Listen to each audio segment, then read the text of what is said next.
इस वक्त की बड़ी खबर आपको बता दें, हिमाचल कांग्रेस में आला सतही मीटिंग। हिमाचल में वजीर आला को बदलना चाहिए, इस तरह का जो है मशवरा दिया जा रहा है। क्रॉस वोटिंग करने वाले 6 एमएलए उन्होंने बयान दिया है। उनका कहना है कि हिमाचल में वजीर आला को बदलना चाहिए, वजीर आला बदले तो वापस आएंगे। मजीद 20 एमएलए ने ये बात सरकर्दा लीडरों से कही है। तो हिमाचल कांग्रेस के हवाले से ये खबर आपको बता रहे हैं। आज हिमाचल प्रदेश की सियासत में एक बहुत बड़ा हेरफेर देखने को मिला, बदलाव देखने को मिला। और आपको बताया कि जिन एमएलएज ने क्रॉस वोटिंग की, उनके हवाले से ये बयान सामने आया है। उनका कहना है कि हिमाचल में वज़ीर आला को बदलना चाहिए। आला सतही मीटिंग में ये बयान दिया गया है कि 6 एमएलएज जिन्होंने क्रॉस वोटिंग की, उनका कहना है कि वज़ीर आला को बदला जाएगा तो वापस आएंगे। और मजीद 20 एमएलए ने ये बात सरकर्दा लीडरों से कही है। आज आपको बता दें कि राज्यसभा चुनाव के हवाले से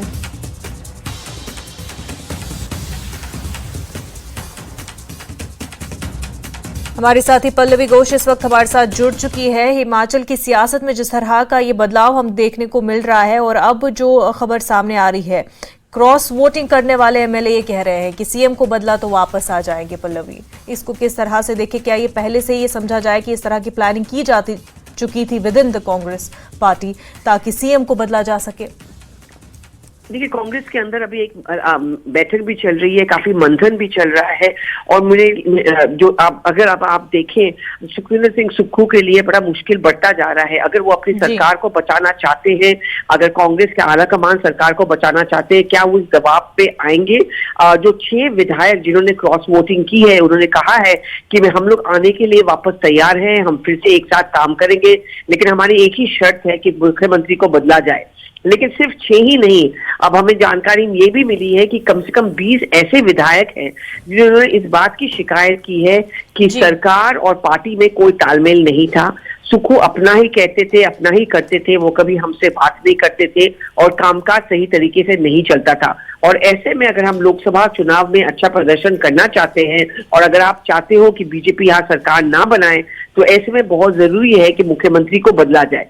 अब दिक्कत ये भी है कि सुखविंदर सिंह सुक्खू को प्रियंका गांधी वाड्रा ने खुद चुना था और खुद ही मुख्यमंत्री बनाया था। क्या ऐसे में वो अपने वादा से वापस मुकर सकती है?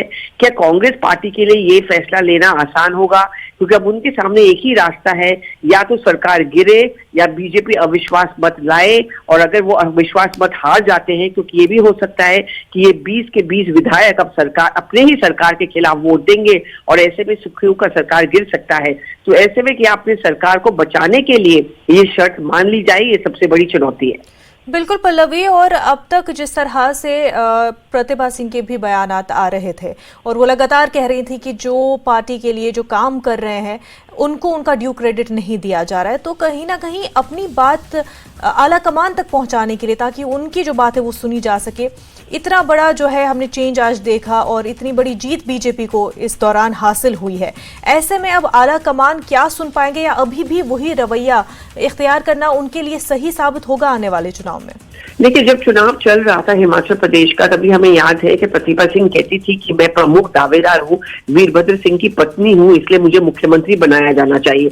लेकिन जब कांग्रेस की सरकार बनी थी, तब प्रियंका गांधी वाड्रा खुद पहल करके प्रतिभा सिंह को समझाई थी कि मैं आपके बेटे को मंत्री तो जरूर बनाऊंगी, लेकिन आपको मुख्यमंत्री नहीं बनाऊंगी। लेकिन वो मान गई।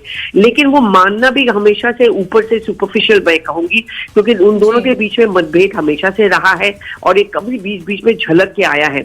सुक्खू के खिलाफ हमेशा से यही एक शिकायत रही है कि वो सबको साथ लेके नहीं चलते हैं।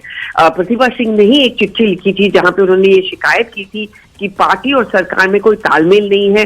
सुखविंदर सिंह सुक्खू अपने विधायकों से मिलते नहीं हैं, उनका एक छोटा सा कोठरी है, उनसे ही वो मुलाकात करते हैं, हमारी बात सुनने के लिए भी तैयार नहीं है।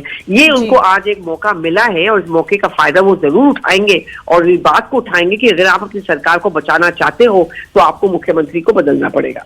अब ये कि अगर इन एमएलएज की बात मानी जाती है और आला कमान ये कह दे कि वज़ीर आला को बदला जाएगा, तो उसके बाद क्या प्रतिभा सिंह को बनाया जा सकता है या किस तरह का फेरबदल यहाँ पर हो सकता है?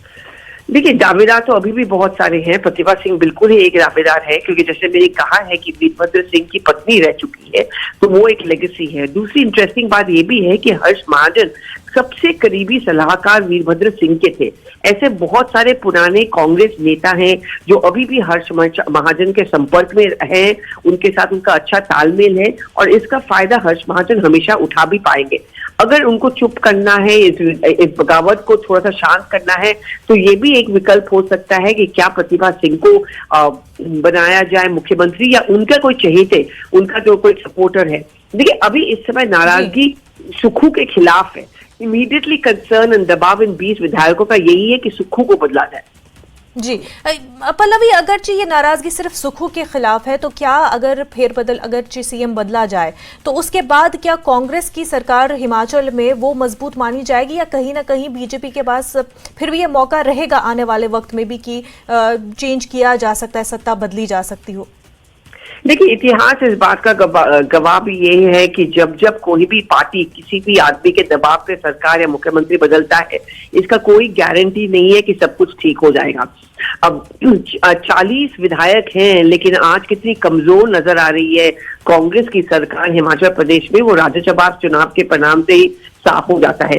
बीजेपी में, जिसको अंग्रेजी में कहते हैं कि टेस्ट किया ब्लड को, उन्होंने एक चख लिया है कि हमें शायद मौका मिले कि हम यहाँ सरकार बना पाए। अगर सरकार गिर जाती है तो वो चुनाव चाहेंगे लोकसभा चुनाव के साथ, और ऐसे में उनका ये मानना है कि वो सत्ता में आ सकते हैं।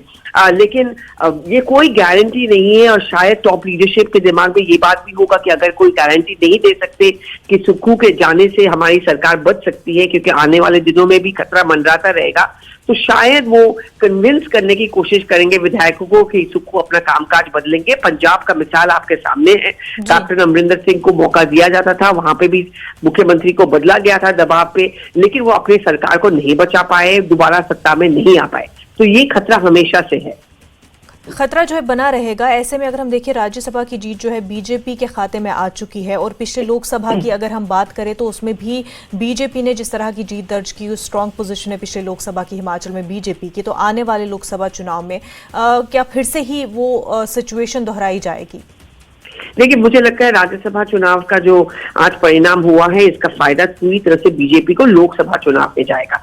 बीजेपी दो चीज बताएगी। एक तो ये है कि इन्होंने एक बाहर के आदमी को, जो हिमाचली नहीं है, उसको राज्यसभा का टिकट दिया था, वो एकदम सरासर गलत है। और कांग्रेस की सरकार लोकल्स के बारे में ध्यान नहीं रखती, एक वो मुद्दा उठाएंगे। दूसरा, अगर आप आज का सिचुएशन देख रहे हो, तो मुख्यमंत्री निश्चित रूप से कमजोर नजर आ रहे हैं, और कमजोर मुख्यमंत्री की अगुवाई में क्या वो लोकसभा का चुनाव जीत पाएंगे, अच्छा प्रदर्शन कर पाएंगे, वो थोड़ा सा मुश्किल लगता है। और बीजेपी भी इसी बात का पूरा फायदा उठाएगी। बिल्कुल, बीजेपी इस चीज़ का पूरा फायदा उठाएगी, और जाहिर सी बात है जिस तरह की विद इन द पार्टी जो चीज़ें चल रही है कांग्रेस में, उसका फायदा उठाना बीजेपी के लिए और भी आसान बनता हुआ दिखाई दे रहा है। बहरहाल पल्लवी, आपका बेहद शुक्रिया हमारे साथ ये तमाम और आपको बताएं कि इस वक्त की जो अहम खबर आपको बता रहे हैं, हिमाचल कांग्रेस में आला सतही मीटिंग जो जारी है, और उसमें वज़ीर आला को बदलने की बात की जा रही है। क्रॉस वोटिंग करने वाले 6 एमएलएज ने बयान दिया है, और मजीद 20 एमएलए ने ये बात जो है सरकर्दा लीडरों से कही है कि वज़ीर आला बदले जाएंगे तो क्रॉस वोटिंग करने वाले एमएलए जो है वो वापस आ जाएंगे।